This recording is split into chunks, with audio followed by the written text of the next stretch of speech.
My name is Dr. Jelena Aleksic. I'm a genetics researcher at the University of Cambridge, and I'm also the Director of Bioinformatics at the charity Trend in Africa. We specialize in building scientific capacity in natural sciences across Africa, and we're one of the winners of the Data Challenge at the Planet Earth Institute. Our project is to organize a bioinformatics workshop in Africa and to teach African scientists some kind of cutting-edge bioinformatics and programming skills so that they can take these back to their universities and apply them to their own research. The course will be running in Kenya in November, but we actually have applicants from all across Africa, and we provide travel scholarships for them to come to the course, so that the impact of the course will actually be across the continent. And you'll be using open source data on genomics and the human genome sequence. Describe how that might be used to look at things like disease mechanisms and subsequently drugs that address those mechanisms. Absolutely. So ever since the Human Genome Project was completed, a lot of people around the world have been doing this type of research, and they've been making the data freely available, which means that in this field there's a lot of open data that people can make use of for their research.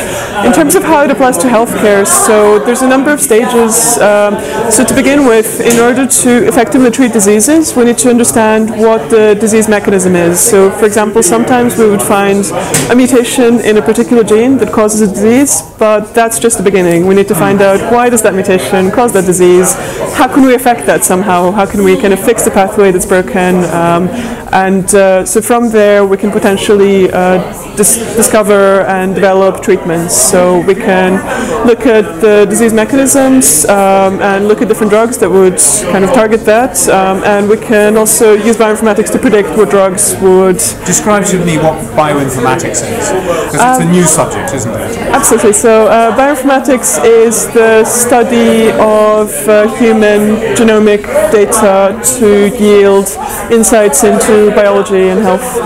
Right. And you're using cheap Raspberry Pi computers to do some of this. Describe how that works. So Raspberry Pis are very cheap and available computers. It's a fully functional computer that you can get for only £25, and they're actually capable of doing a remarkable amount of processing. So we've managed to do things like genome alignment and setting up clusters from Raspberry Pis. So they're a very kind of promising approach to building capacity in terms of computational power in different parts of Africa where they might be very resource limited in that respect. And if we were to be having this conversation in 3 years' time, what's your dream in terms of the impact that this work will have had? So we hope to have run a number of courses by then and trained a number of students. As well as that, we hope to establish long-term courses in this area at African universities.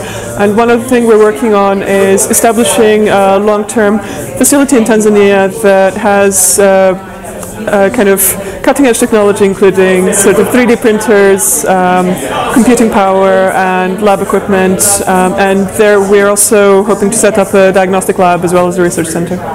And the diagnostic lab would do what? They would help diagnose genetic diseases. So they would, if people have kind of unusual symptoms that they're not sure where they come from, we can use genetics to find out why that's happening.